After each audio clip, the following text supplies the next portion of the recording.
Ladies and gentlemen, good day and welcome to Apollo Hospitals Limited Q1 FY22 earnings conference call.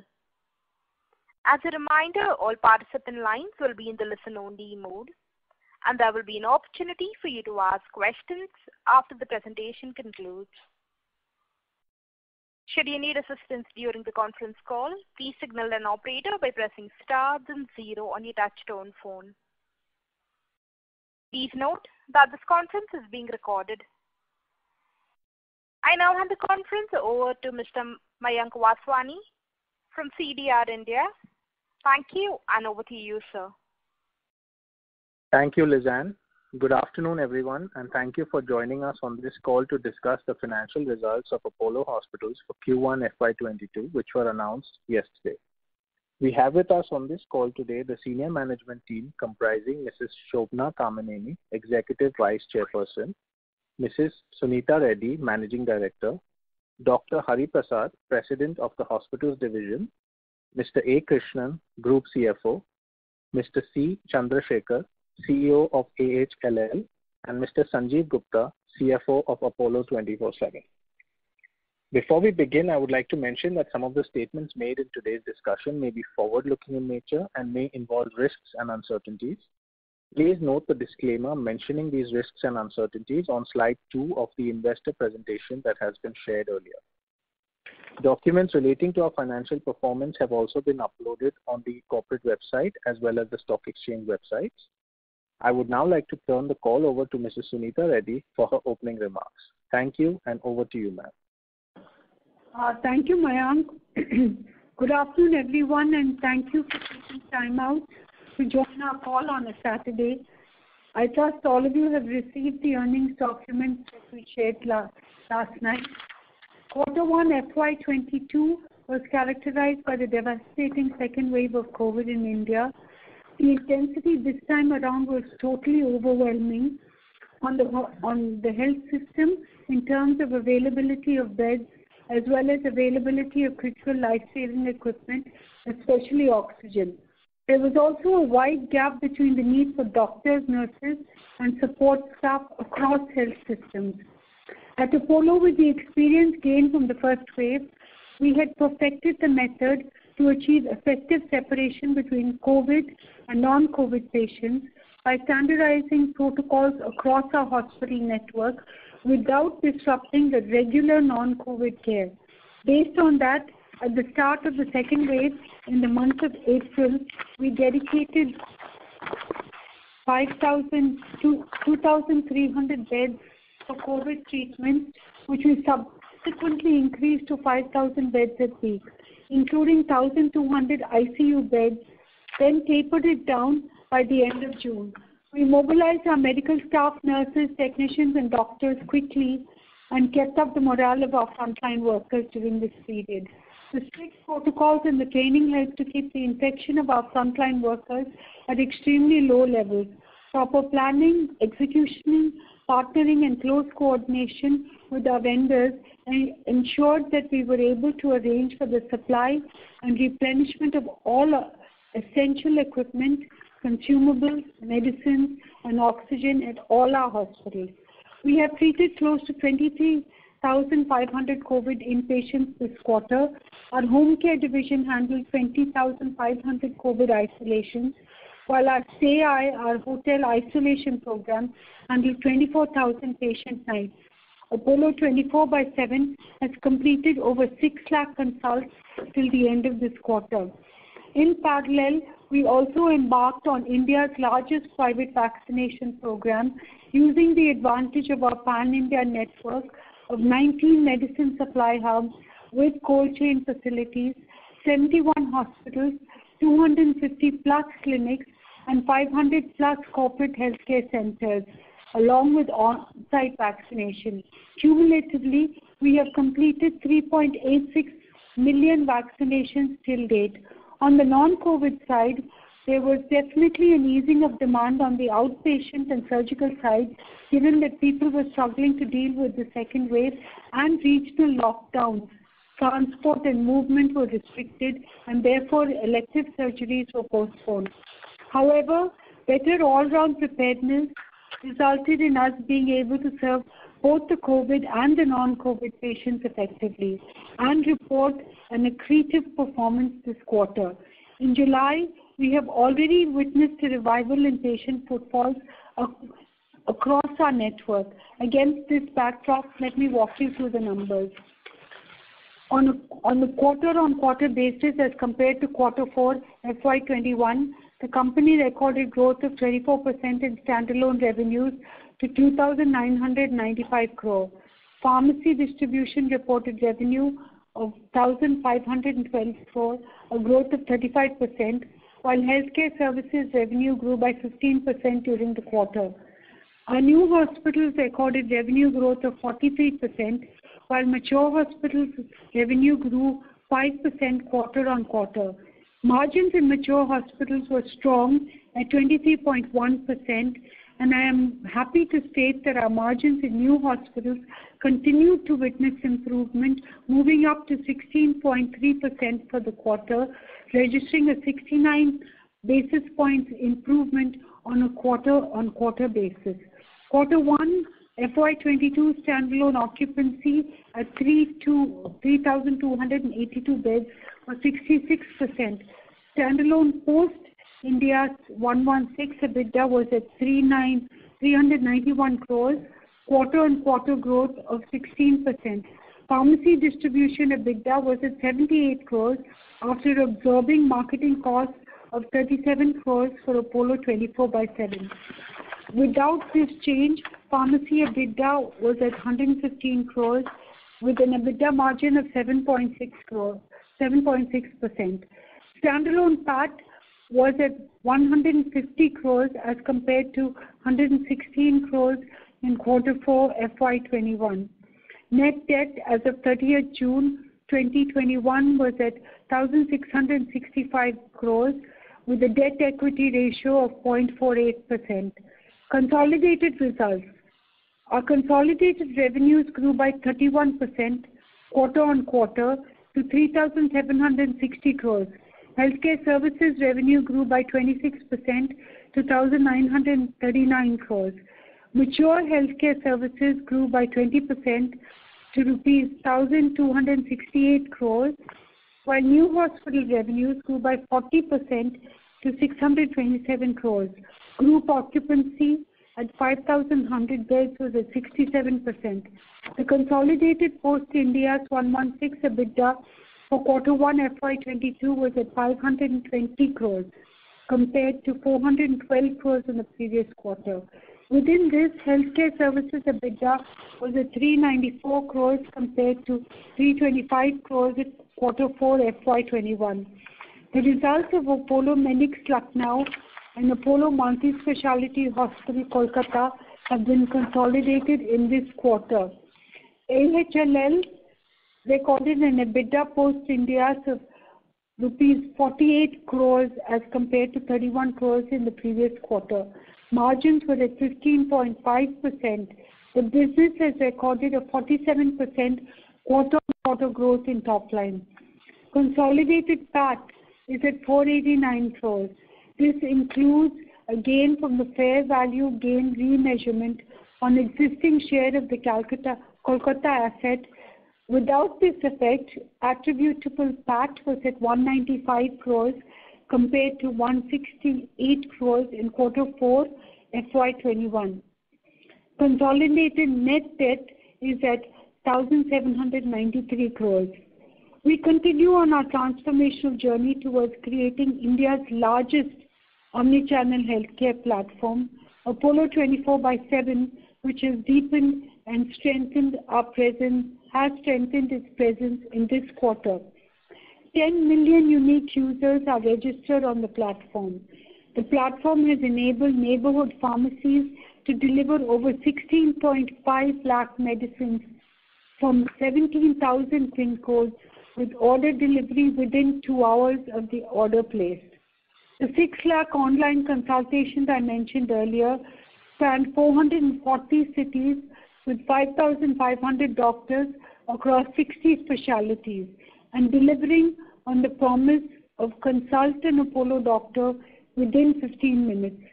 During the ongoing pandemic, diagnostic home sample collection demand surged, and we completed more than 70,000 COVID tests and delivered results within 24 hours.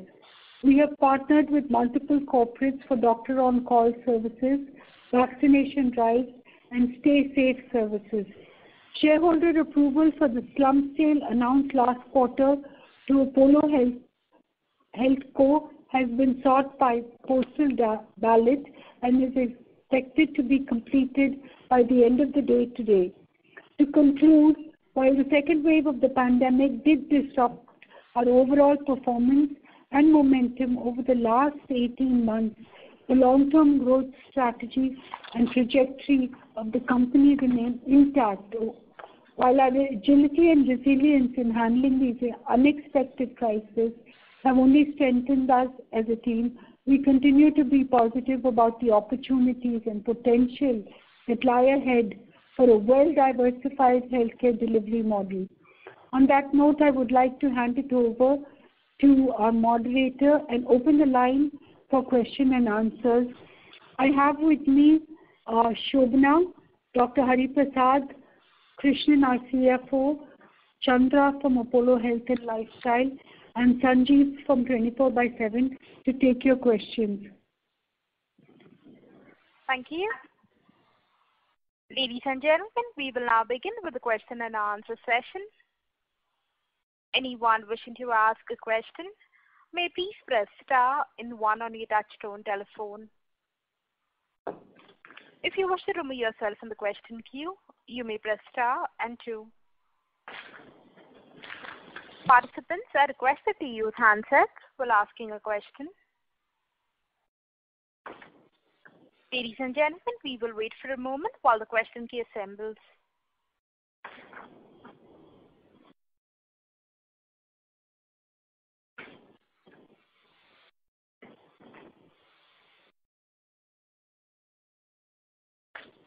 The first question is from the line of Deepak Malik from Bearing Capital. Please go ahead.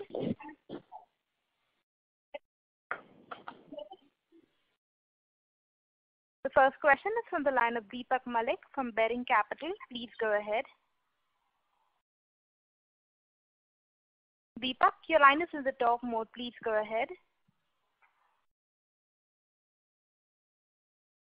Mr. Deepak Malik, your line is in the talk mode. Please go ahead.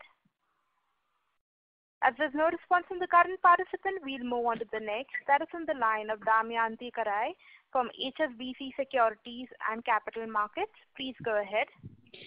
Hi, good afternoon. Am I audible? Yes. Okay. So, ma'am, my first question is on your Apollo 24/7 platform. Thank you for putting out details in the investor presentation. So, in the presentation, it's mentioned that we have right now 5,500 doctors registered with the platform.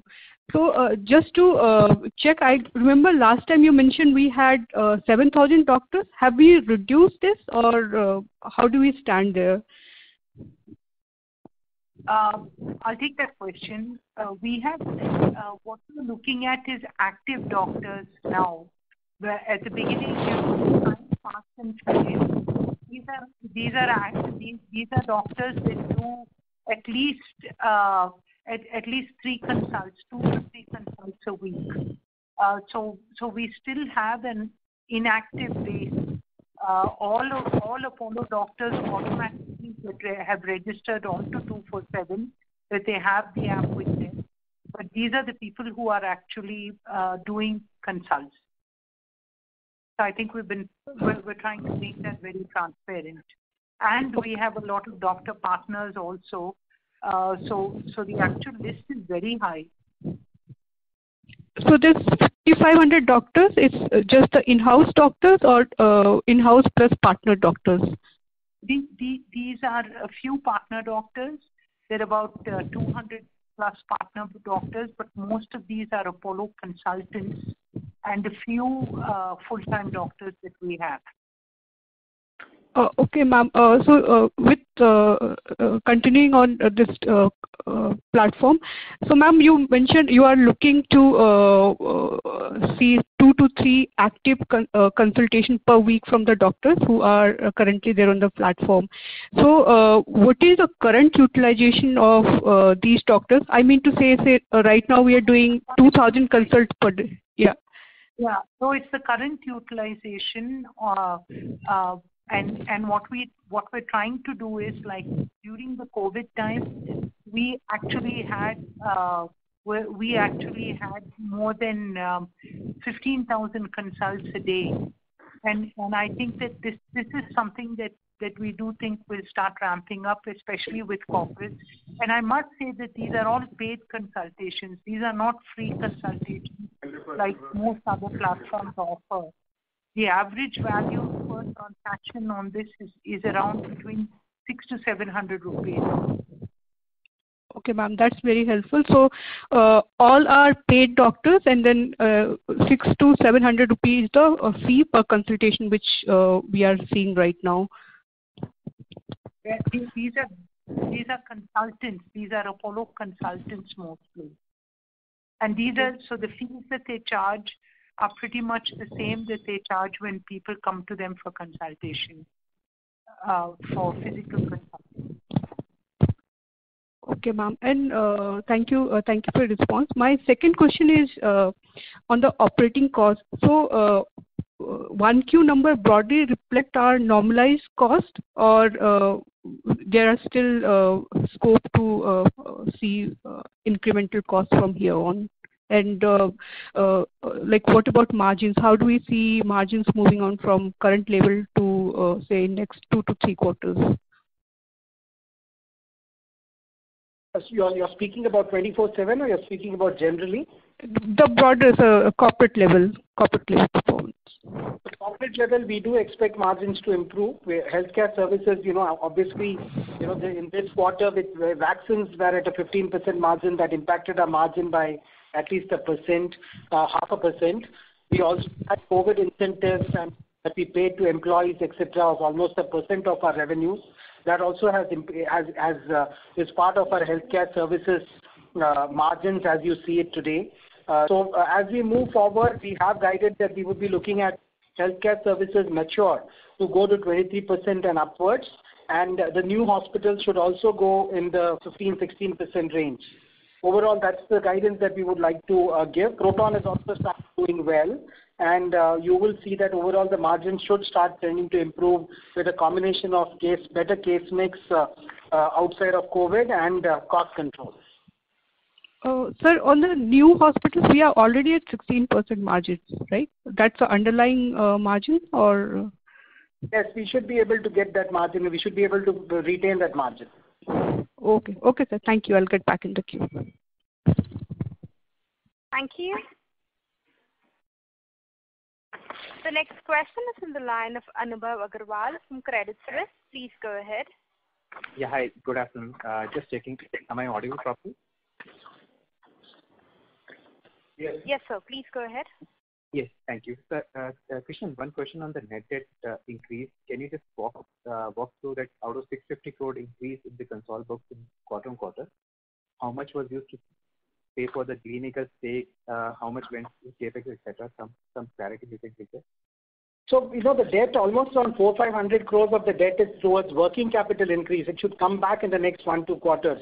150 crores of vaccine was there because we had to pay vaccines in advance to all the to secure the because as Ms. Sunita said, we are the largest private sector vaccine providers, and we had to secure the vaccine doses in advance, which meant that we had vaccines and even Regeneron for the COVID care patients. Regeneron also was an important treatment that we were able to secure in this wave, and there is almost 160 crores of that in our inventories in as of June end. You would also have noticed that there has been a spurt in sales in the standalone pharmacy business or the overall pharmacy business from Q4 to Q1, which was almost 250 crores of spurt aided by COVID stocking, etc. All of that meant that there was an inventory which was required to be kept in the front-end stores also including the back end. So that is another 340 crores. So almost around 500 crores has been blocked in our system for inventories and working capital. We expect that almost 400 crores should be getting released out of that over the next 3 months. And just to add to that, 200 crores of this is against the government policy on giving working capital to giving short-term capital to hospitals at a cost of 4.5%. Okay, so you guys took 200 crores there. Okay.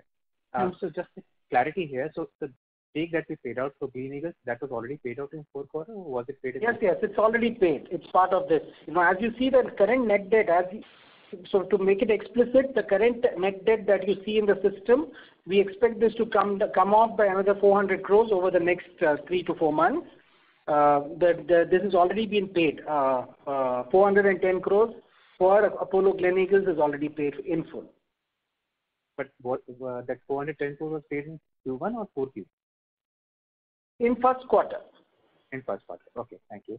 And just from the vaccination, I'm just trying to get a very rough idea. So vaccination at the EBITDA level would have contributed how much? Like, would the range be about 12-15 crores, or would it be more than 20 crores? 15% is what was contributed. 15% is that would be 15% of the overall 167 crores, which is 190 crores, which is there excluding Delhi. With Delhi, we were at 225 crores. Without Delhi, because Delhi is not part of our revenues, without Delhi, it is 190 crores, including Apollo Health and Lifestyle, which has around 55 crores in their revenues. And this was all at 15% margin. So 190 crores into 15%. Understood. And the second set of questions on the Apollo 24/7.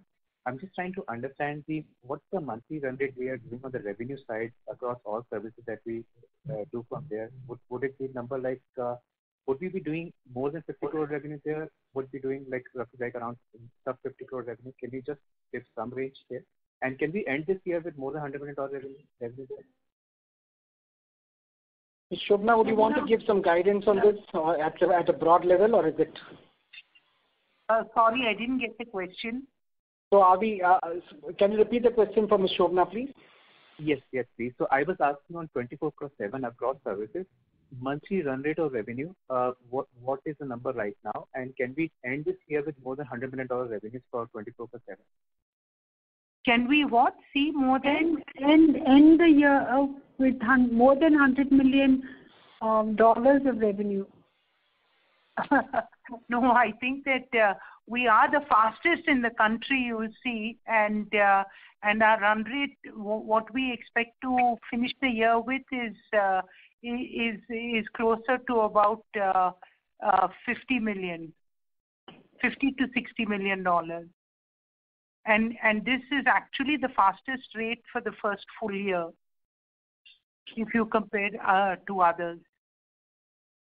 And yeah. But yes, please go ahead. Yeah.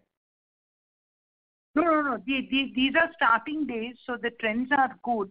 I think that we're focusing more on, the availability, the challenge of making sure that in 2 hours we deliver medicines, opening up more PIN codes, availability, and many of these areas are being looked at. As every day we keep improving our product. So consider this as early days, but the escalation is really, the ramp up has been at a super fast pace, especially during the COVID time. There were days that we got 45,000 orders a day. And just one clarity on the online consults. Last quarter you mentioned cumulatively you have done 5 lakh consults. This quarter you have mentioned 5.7 as a cumulative number. So only 70,000 consults happened in such a heavy quarter of second COVID wave, which comes down to less than 1,000 consults a day. So I'm just trying to understand the number. How many consults you're doing in a day? So I just want to remind you that last quarter call was in June end. So we had given you numbers more about numbers which were up to almost June end. So just so as to be on the same page. I'll allow Ms. Shobna to respond on how many consults we are doing now. But so it's not 70,000. It's much higher that we did in the quarter because we had the call around June end for the March, if you remember. So we had given you mostly around the numbers up to June end. Anyway, on the daily consults, Ms. Shobna can respond. On the daily consults, where we range anywhere between 3,000 to 5,000 consults, which are paid. But during the COVID time, we were doing even 20,000. Some of them were free, or some of them were from corporates that had prepaid us. Thanks, Shobna. Can you also mention about in July how many deliveries are happening, let's say, per month right now on the medicine delivery side? I think that these results are for last quarter, for Q1. Mm-hmm. So when you attend the Q2, I'm sure we'd be happy to share. But if you take June as a month, can you give a sense of June as a month? So you're asking for what in June? On the medicine delivery side, on the e-pharmacy side, how many orders are we delivering per month?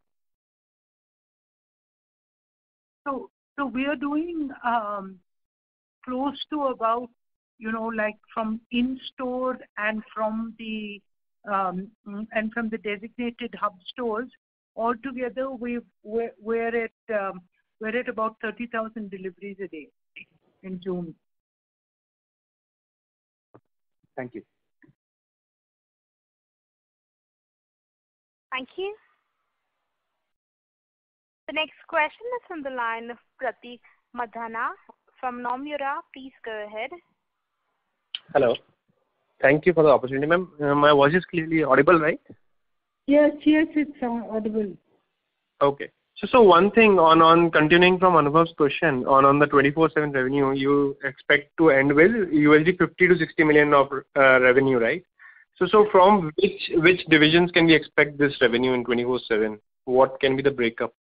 Should be a combination of pharmacy, teleconsults, and diagnostics, which is what we have said, right? And bulk of that would be pharmacy because they capture the entire value there in 24/7, including the back end, which will be captured in Apollo HealthCo. Okay. And on the medicine delivery bit, so how much of our revenues from pharmacy currently are from online deliveries? Like the total 1,500 crores, which is the back end revenue, or 1,800 crore, almost 1,800, which is the front end revenue. So how much is the online revenue? Sanjeev, can you take that? So I think as ma'am already said that we are now building up the entire this thing. So currently it should be in the range of about 5% of revenue coming in from the online side. Okay, and then so what was this like last quarter? You mean to say Q4 FY21? Yes. Yeah, so I think it was pretty less. It should be in the range of about 2 to 3%, and I think major traction has happened last quarter. So that is how the numbers are looking like at this quarter. We'd like you to put this in perspective. During this quarter, the Q1, we actually served from online and offline. We acquired 47 lakh new customers apart from the existing, and so there was quite a lot of pressure on the system. So these are the new customers that we've got with online and offline with zero customer acquisition cost. Got it. Okay. And then just one last question on this bit. So what is our average revenue size from basically an offline purchase on a pharmacy and an online purchase?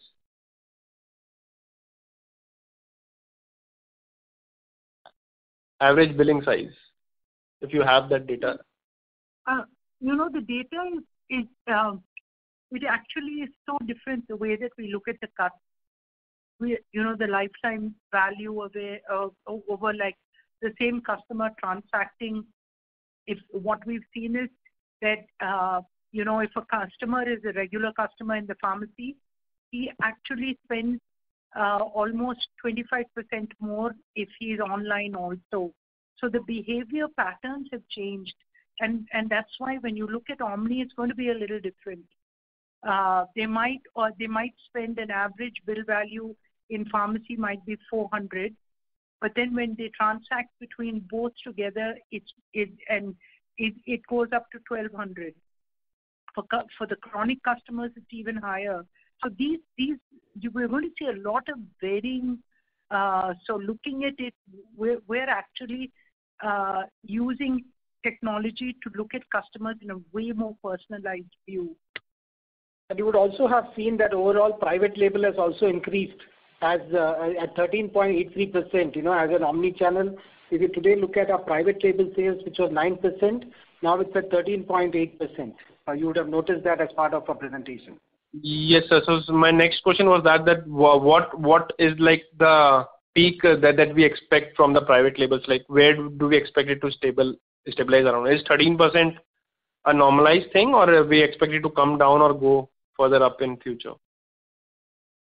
So we have been. It will keep slowly increasing. We understand what this is. We'll be introducing more categories, as you see. So it definitely won't go down. There was a surge for a lot of COVID-related items, but we're making sure that it doesn't come down because we've introduced more categories which are more sustainable, including a few generic medicines and things like that. So we've understood this category. We have people behind it, and you'll see this continue to grow. So, ma'am, just sorry, one last question on the generic medicines that you have introduced. Are you manufacturing that yourselves, or you're getting outsourced?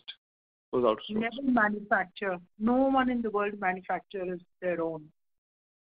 We go to the best in class, and that's the difference. That our generic, we'll make sure that we get it from the best in class, and also keeps us agile, because we don't know manufacturing. We know the service industry better than anybody else. Okay, thank you. Thank you very much. That's all from my side. The next question is from the line of Sameer Baisiwala from Morgan Stanley. Please go ahead. Thank you so much. Just a couple of questions on COVID. So what was the total contribution from COVID-related hospitalization? And how do you see this unwind going forward? And second is, where have you captured vaccination linked volumes and revenues? Is it all in outpatient? So yes, so overall the 25% of our revenues came from COVID. So that was almost, if you exclude Delhi, which is not part of the consolidated revenues, 490 crores was the revenues which came from COVID, including vaccines and RT-PCR. COVID vaccines is currently captured in outpatient. No, and just adding to that, if you look at IP volume,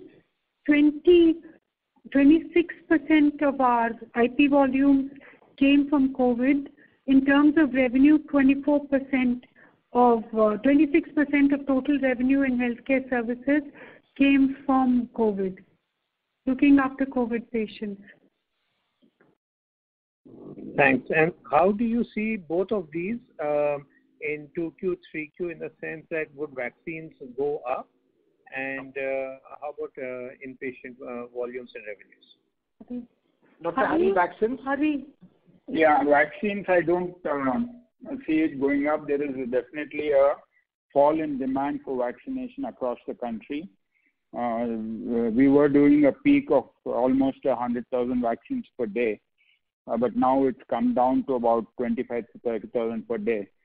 And one of the reasons we're seeing that is because of the gap between the first and second dose of Covishield has been increased from 4 weeks to 12 weeks. So there's a longer time for that.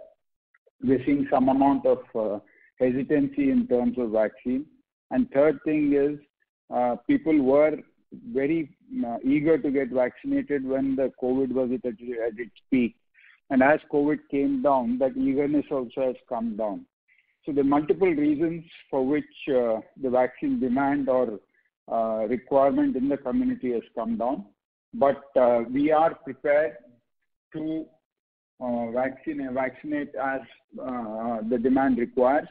We have enough inventory in place, and we're vaccinating across about more than 200 centers across the country, both in metros and semi-urban and semi-rural areas. So, but we don't see the same numbers happening in the second quarter as happened in the first quarter. Okay, thanks. Approximately 50% to 60% of the Q1 volumes will come in approximately, right, as we estimate now? Right. As we estimate now. But I'd like to add here 2 points. One is that Apollo has done almost 30% of all private vaccination in India, and for a urban based this thing, we've also gone out into rural areas and done this, and we work with a lot of corporates to make this happen. And the second more important thing is, I think we have to understand that adult vaccination is here to stay.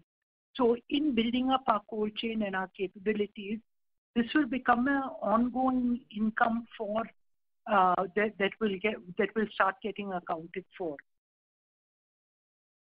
And AK, as you said, it will be 40 to 50% that we expect in this quarter, because the second doses will come back somewhere towards the end of August and beginning of September. Okay, great. Thanks. This is very helpful.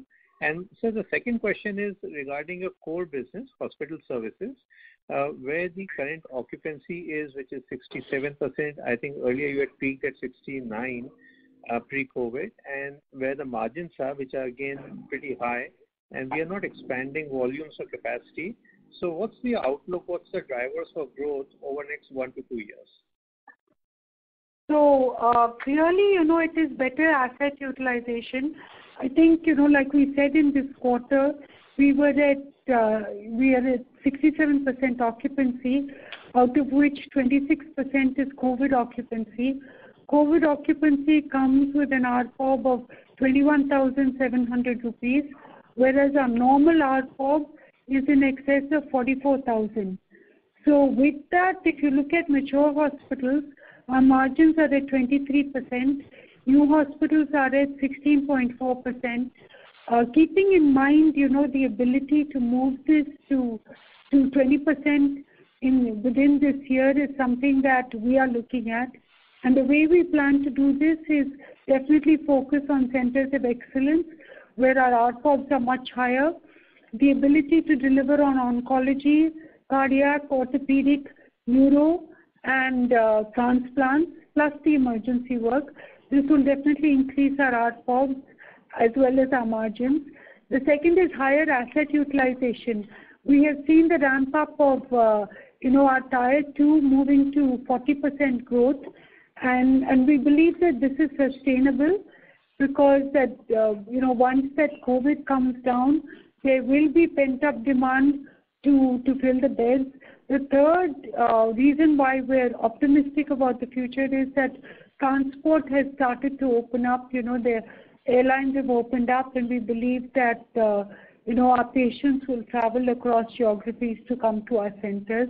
Having said that, I think the decision to move into Tier 2 has clearly been a defining one that has resulted in a really good performance even during COVID. Okay, great. Thanks. I've got more on 24/7. I'll come back in next. Thanks. Thank you. We'll move on to the next question. That is from the line of Nitin Agarwal from DAM Capital. Please go ahead. Hi, thanks for taking our question. I'm just taking off on your last comment about the Tier 2 hospitals. I mean, these two hospitals took their own time to get started, and there were question marks around general hospitals, private hospitals expanding much in sort of opting for expansion in these towns. In your assessment, what has changed in the dynamics in Tier 2, Tier 3 town sort of business, which gives you more comfort on this business now going forward? So one thing is that tier 3 is really not in our radar. Tier 2, I mean, we did implement, we do have 2 hospitals in tier 3, and both of them are contributing to EBITDA. But the most significant thing that we've realized is that people move to a category leader. So the fact that the Apollo brand is very strong, and it's strong because of the clinical outcomes. So we really managed to get very good doctors on board, and this I think is something that maybe we were a little bit slow to do, so it took a little time to ramp it up. But now that we have all of the doctors in place, we believe that the occupancies will improve. Okay. And secondly, with the transaction which is there in Apollo 24, Apollo HealthCo, incremental fund infusion coming through in the parent, there is now a significant amount of financial capacity which is there, and the free cash is a business throwing up in the hospital business. So from a hospital business expansion thought process, how are we looking at over the next 2-3 years? So, first of all, your line is not clear, but if I understood the question correctly, you want to know about the free cash flow post Apollo HealthCo moving out. How do we use it? How do we use it? We are looking at expanding our presence and consolidating our presence in the north. There is one acquisition that we're looking at, and we will use our free cash flow, plus the fact that we've got 500 crores, close to 600 crores invested in mutual funds. So the company is adequately funded to make this acquisition. And we're also looking at something in the northeast, which again, I think, we are adequately funded to do that without having to add on more debt. So even just to sort of complete that point, so this would be these acquisitions or these target markets now that we're looking at are largely what, tier 2 towns, tier 1 metros? Is there a tier 1, and one which is tier 2. Okay. And if I can squeeze in one last one, on the pharmacy business, we've had a pretty large increase in the private label contribution in the current quarter. It hasn't quite reflected in the improvement in the EBITDA margin for the business. So how does it work? Is there anything specific? Was some of this private label business doesn't contribute enough meaningfully to the margins at this point of time? I think, we said in our opening remarks that while the margins have actually improved to 7.6%, there was 37 crores that was used for 24/7 for its customer acquisition and marketing costs. So, which is why, you are not seeing the margin improvement. But clearly, if you add back this amount to the 79 crores that we said, I think you will see that there is definitely an EBITDA margin improvement of at least 40 basis points. Okay, thank you. Thank you. The next question is on the line of Anubhav Agarwal from Credit Suisse. Please go ahead. Yes, thank you. Just one clarity on the pharmacy business. I appreciate you just started a generic medicine business, but how large it is today? Like, is it like 1-2% of the business, 3-4% of the business? How large is it today? Shobana? We just started this. It's not significant enough for us to really. It's like in the region of 90 crores. And how do you see this? At some point of time, will it become like 10% of the business, let's say, if it takes 3-4 years down the line? It should. I think that this is our counter to this, rampant discounts that are actually not right. So I think that this is a much more intelligent way of customer play, is to be able to give them a better product at the right price. And one more question on the pharmacy business. If we look at this total business, how much is the portion which is coming from non-medicines? For example, if the private label of 13.5% plus FMCG put together, how much is that? It is non-medicine revenue. FMCG was about 30%. So 30 plus this 13 is 43%. Okay, sure. Thanks, Shobha. The second question is on the bed capacity. This quarter we added about 90 beds in Tamil Nadu and 76 in Karnataka. So these 90 beds which have they been added to the Green Lanes Hospital, or which hospital has been added? And same question for Karnataka as well. We've operationalized new beds in our existing facilities. Sunita ma'am, which facility? Which is there any large hospital like 60-70 beds has been added to one particular hospital? That's what I'm saying. Vizag, Trichy, and also in New Bombay. Okay. So 90 beds you have added in Tamil Nadu. That's basically. That's Trichy. Only in Trichy. Understood. And last question is on this AHLL, which is in the cradle and the daycare business. Our revenues are higher sequentially, but our EBITDA is significantly lower. So what led there? Because last 2 quarters we've taken out so much cost from the system. What happened in this quarter? Chandrasekhar? Yeah, I couldn't get that first part. Can you just repeat? Yes, on the cradle and the Spectra business, revenues are okay in this quarter, which are higher compared to the March quarter, but the EBITDA has significantly gone down. Because of, we have fixed doctor payouts, which we could not completely do. And the EBITDA margins are a little lower. If you're comparing it to Q4, Cradles had 3.6 crore, that is 36 million of EBITDA. And Q1 FY22 is about 30. There's some year-end adjustments that benefited the Q4, but primarily it is static. On Spectra, we had a lower elective surgery. The numbers you are seeing is also including the vaccines. They were also doing oral vaccine. At AHLL, we did about 6 lakh. 80% of that number came from clinics. 20% was Spectra. So that revenue is what has benefited the Spectra overall number. But we have guaranteed payouts on fixed doctors, which is hence reduced the EBITDA a bit.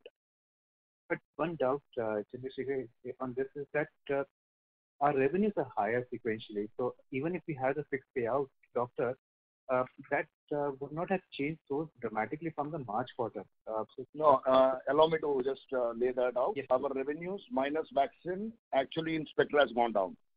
Okay. That's the reason. 620, 630 million down to 500. But it looks like similar because of the vaccine addition. The doctors that I'm talking about are fixed doctor payouts that will even out once we have resumption of elective surgery.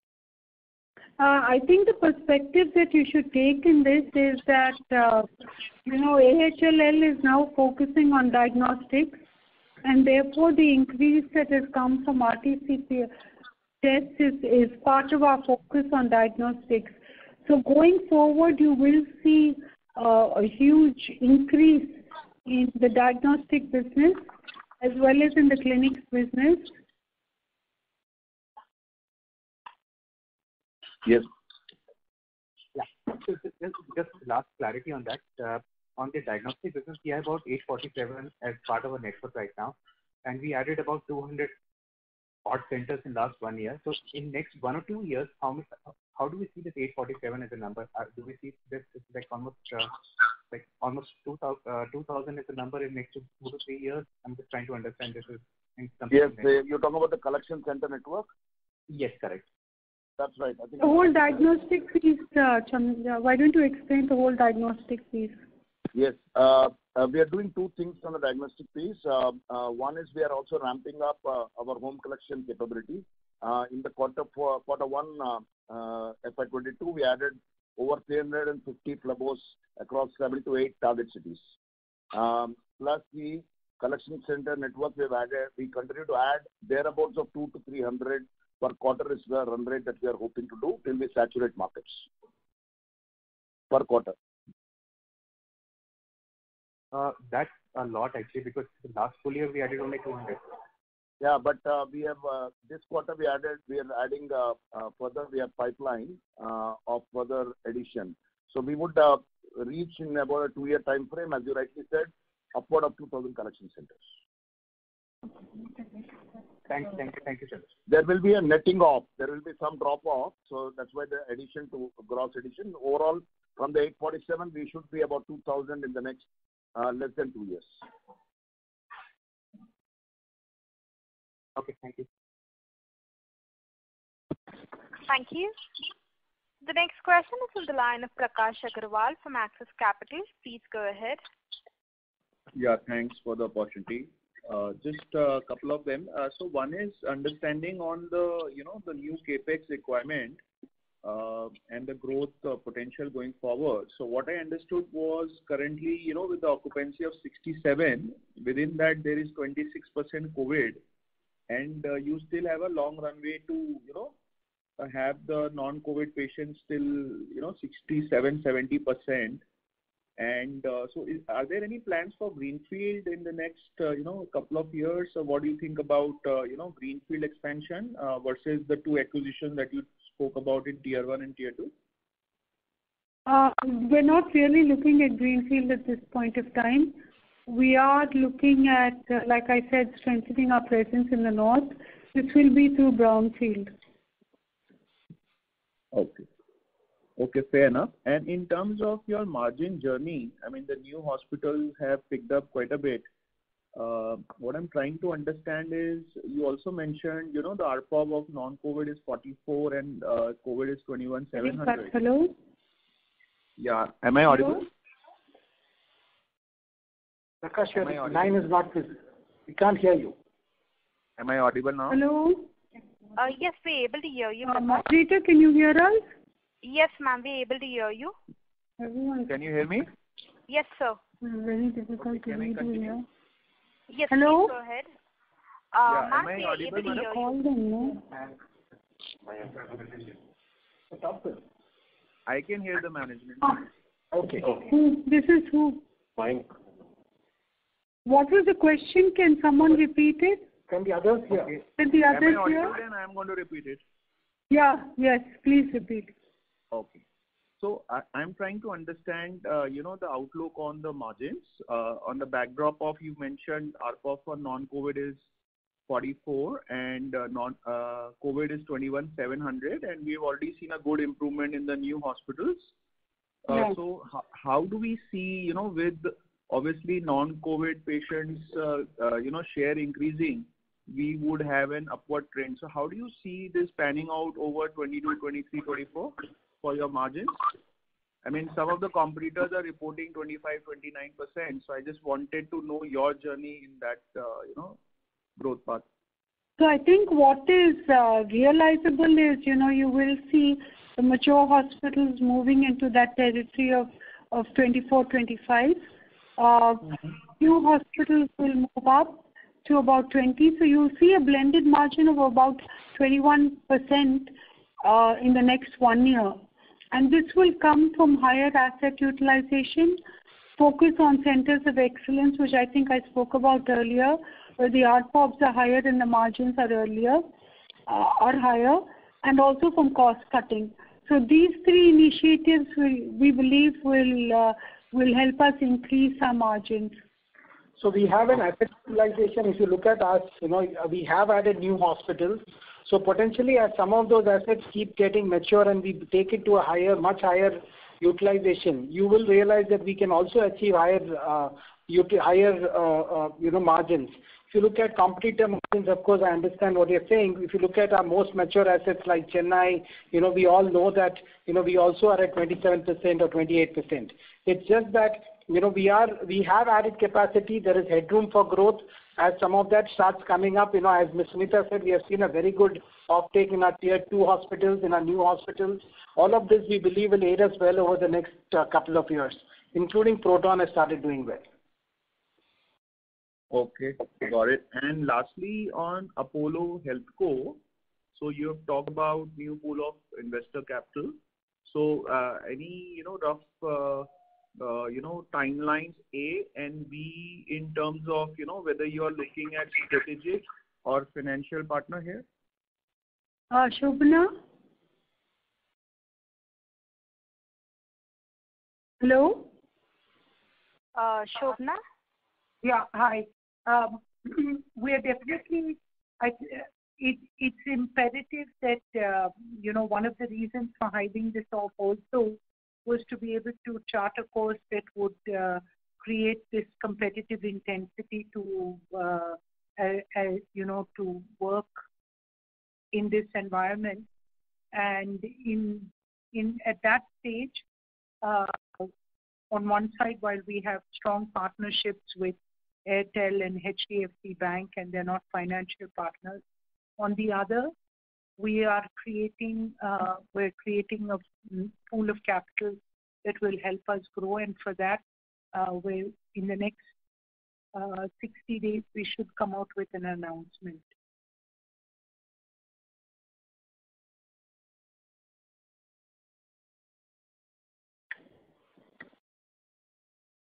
Mr. Agarwal, are you done with your question? No, I asked whether it would be more strategic or it would be more financial investor that you're looking at. It'll be a combination. Okay, perfect. Great. Thank you and all the best. Thank you. Thank you. The next question is on the line of Sameer Baisiwala from Morgan Stanley. Please go ahead.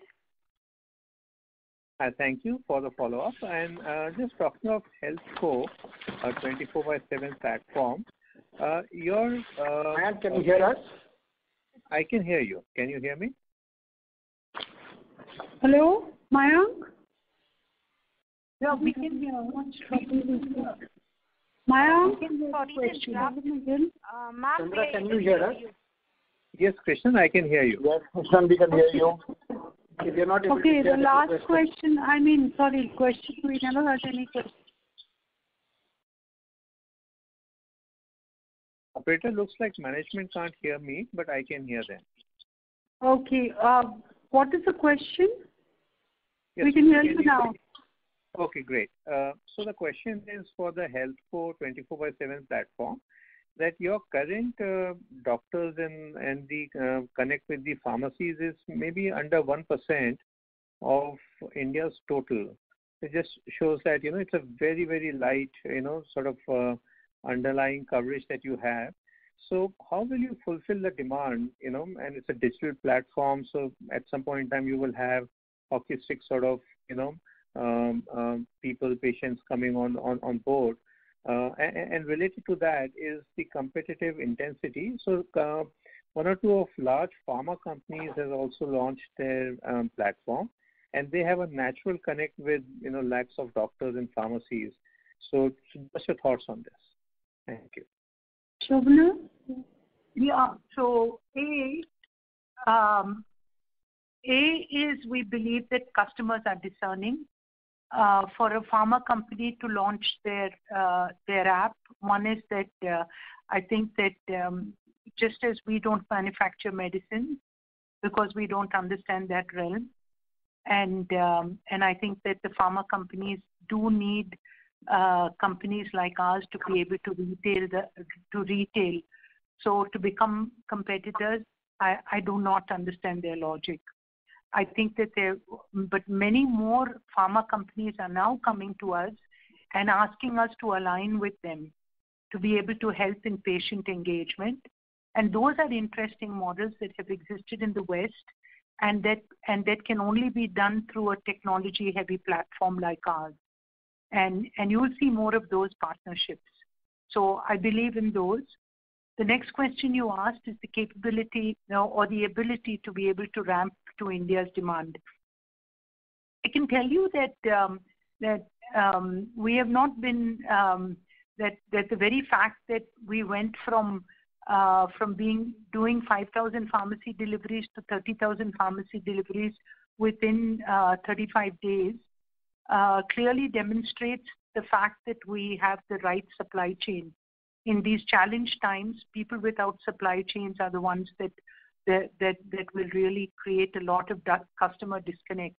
So Apollo has the strongest supply chain available in the market today. There are certain markets that we have a huge market share in the major cities of NCR, Bangalore, Hyderabad, Vizag, Chennai. But apart from that, we also have the capability to be able to deliver with our 4,500 stores. We continue to ramp up and open more than a store a day nowadays. And I think that this gives us the ability, if we do require, we have connections through our supply chain company with over 35,000 pharmacies, and this is available for us to use another light model to be able to do supply. So with regard to doctors, Apollo, 7,000 of Apollo doctors being available, we believe that it's important to offer people the right quality. And the other doctors, again, we're investing heavily into technology. We'll have the best clinical decision support system, which is currently being tested. Once we do that, you will find that the efficiency also will ramp up. So I believe that we have a lot of the answers. I don't claim that we have all the answers, but as we get better and bigger, we will solve for these in a sustainable way without, foregoing quality.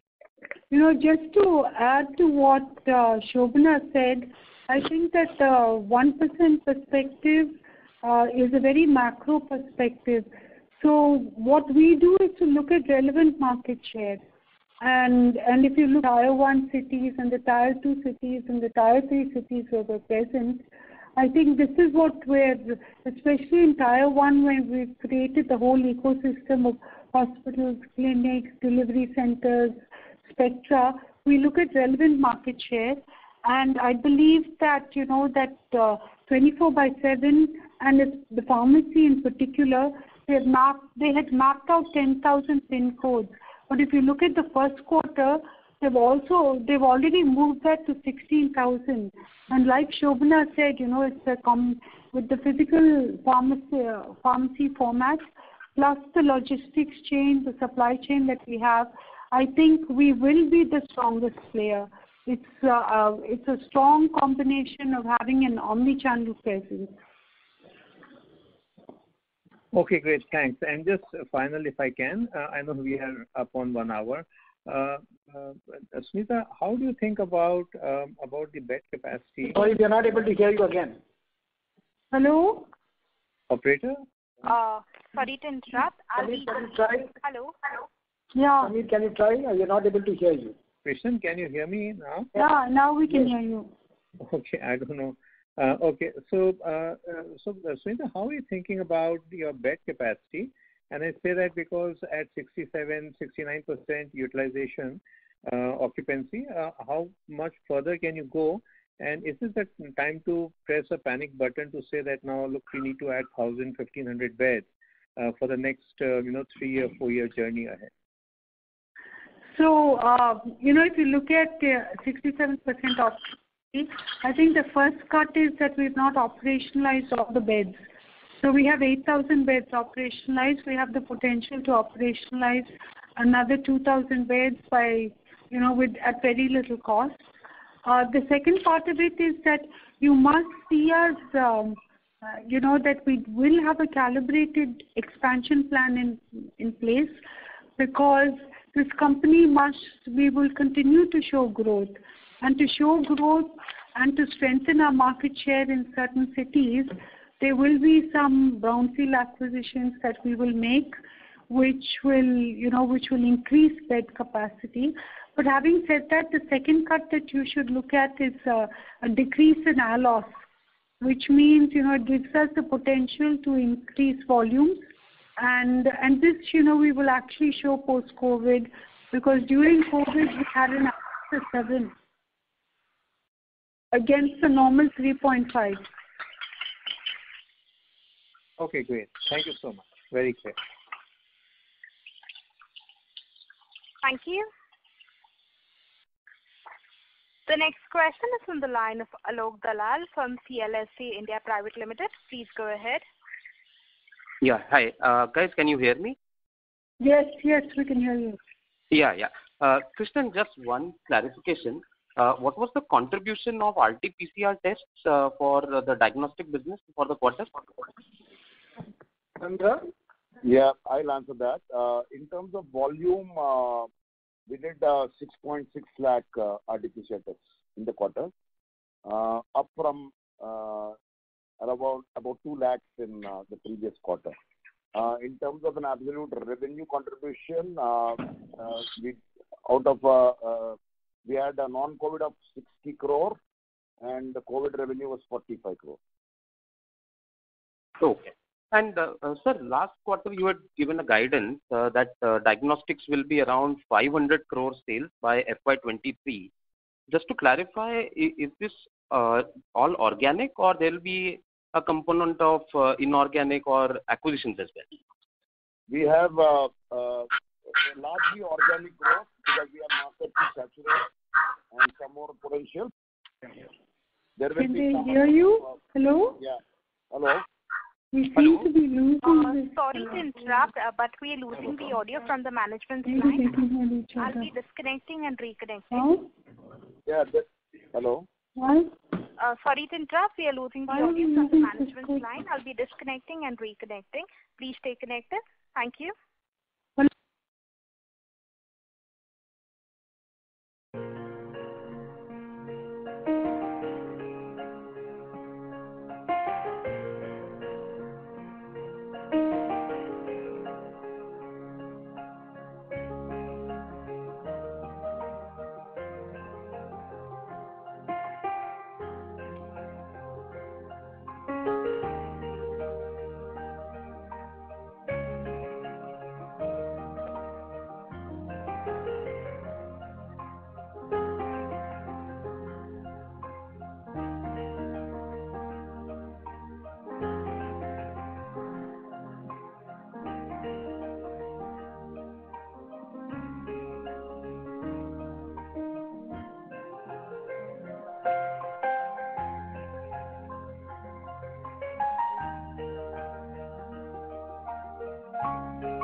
Ladies and gentlemen, thank you for patiently holding. We now have the line for the management reconnected. Over to you. Yeah, I was answering the question on the component of inorganic. The way we are looking at it is a large organic growth. We're looking at opportunistic inorganic acquisitions in markets where we are not as strong. and newly entered markets that we are entering newly. But our primary focus will be on organic growth. There will be some component of inorganic, but that will be at obviously the right pricing and the right sizes that we will look at, and especially in the new markets. Sure. Thank you. And one last question. Sunita ma'am, you mentioned that you will look to bring down the pledge share component below 20% by March 21. Any fresh timelines on that? I think COVID is delayed it, but like I said, by the end of the year, we hope to bring it down by 50%. Okay, so pledge share will be down by 50% from current levels by end of the year. Yes. Oh. It's currently at 24%. We've already brought it down, but it will come down further. Sure. Thank you for taking my question. Thank you. The next question is from the line of Harith Ahmed from Spark Capital Advisors. Please go ahead. Good afternoon. Thanks for the opportunity. My question is on the pharmacy distribution business. We've had a very strong quarter-on-quarter growth, and we've seen similar growth in the front end as well. And then you mentioned some stocking and at the patients and some additional demand that you saw during the quarter. So going forward, how should we think of this current run rate of around 1,500 crores for the business? Will there be some softening as the stocking unwinds? So 18 to 20% growth is what we have said. We have guided on that, and we will continue to maintain that growth. This is how you should look at it. Understood. And Krishnan, one question on this back-end pharmacy that we are moving to Apollo HealthCo. So does this entity currently procure for our hospitals as well? And just trying to understand what happens to the procurement of drugs for the hospitals once this entity moves to Apollo HealthCo. So it doesn't include the hospital procurement, which is part of healthcare services business completely, and this is just the procurement for the standalone pharmacies business. So the hospital business is integrated. Hospital procurement is integrated with healthcare services completely. Understood. Thank you. Thank you. The next question is from the line of Nitin Agarwal from DAM Capital. Please go ahead. Hello. And just a follow-up on the diagnostics business. Currently, the margins are on the lower side as you're looking to ramp up the growth. The peer set is around 25% EBITDA margins in this business. By when do we see ourselves getting into that sort of 20-25% bracket margin range? So I'll answer that, Krishnan. Yes. The current on a standalone diagnostics business, our margins currently are at 25, but aided by some bit of additional business from the COVID. On a steady state, the numbers are reaching there about the 20. So I'm expecting us to expand and go up to 25 in the next 12 months. Okay, so the 500 crore, even despite the revenue targets, which are about 500 crores thereabouts revenues for next year, we should be able to maintain a 25% margins on that account. Yeah, we are aiming to expand to 25% as we reach that revenue objective without compromise. We're in a position to do about 20%, nearer to 20% now.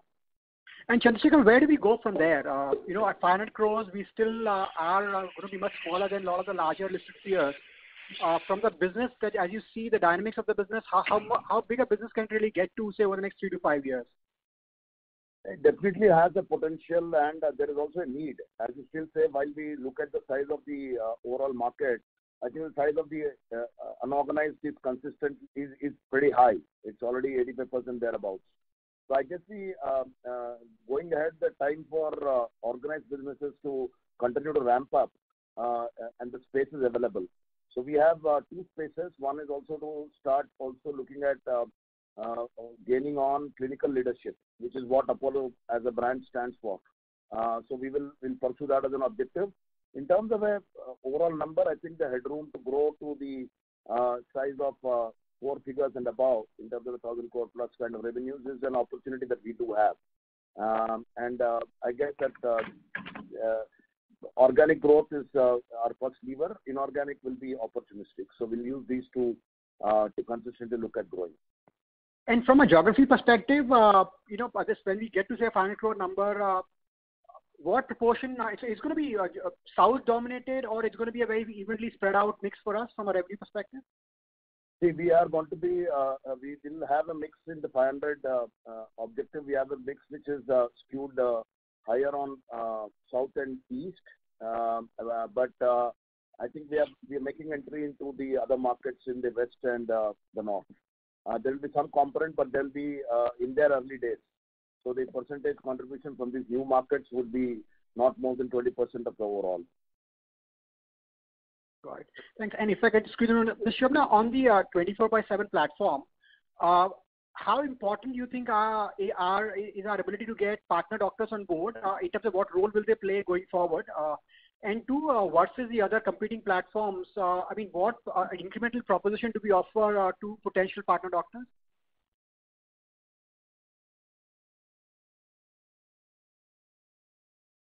As we've seen, the Apollo experience for partner doctors isn't just about 24/7. Even though we're able to bring them more customers in their community, like for instance, the vicinity of our pharmacies, it becomes easier for us to connect the doctor partners who are close by. And we've seen, especially during the pandemic, that's working well. But more than that, the reason that doctors would choose a premium platform like ours is the ability to hook into the Apollo ecosystem. Gives them higher access to CMEs, to learning, to second opinions, our superior CDSS that would help their technology and their clinical decisions. So it's a 360-degree package that we offer doctors. Right, and in your assessment, how in this whole outpatient ecosystem that multiple players are looking to develop, the most critical piece is what, our ability to generate the online prescription, or if there are multiple pieces in that, but is there a fair assessment that our ability to generate the online prescription essentially is the core of this proposition? Getting online consult done. Don't get me started on that. I think that getting a doctor on board to generate for a free consult to generate a prescription is actually unethical, and I don't think that's the way that it should be done. A doctor's service should be valued and should be paid for. So unless we get that straight in India, then all else. So I think Apollo stands for bringing the highest standard. We do not give away free consults to generate prescriptions. If we wanted to do that, we're not going to go down that road. So I decline from answering that. Sure. Okay. Thank you, and best luck. Thank you. Ladies and gentlemen, that was the last question. I now hand the conference over to Ms. Sunita Reddy for closing comments. Ladies and gentlemen, thank you for joining us on this Saturday afternoon call. This has really been a defining quarter for all of us, but we were able to live up to our ESG commitments, where we demonstrated purpose as part by serving societies and our communities. And this has truly been Apollo's purpose, the ability to serve our patients and our communities. I believe we did so this time, and we did so by putting weight of our infrastructure, our doctors, our nurses, and our management towards looking after patients. And in the process, we looked after over 80,000 COVID patients. While we remain prepared for the third wave of COVID, we continue to be focused on innovation, on clinical efficiency, and the agility of our institution to serve larger communities and our consumers. Thank you again for joining this call, and have a wonderful weekend. Stay safe, stay happy. Thank you. Ladies and gentlemen, on behalf of Apollo Hospitals, that concludes this conference call. We thank you for joining us, and you may now disconnect your lines. Thank you.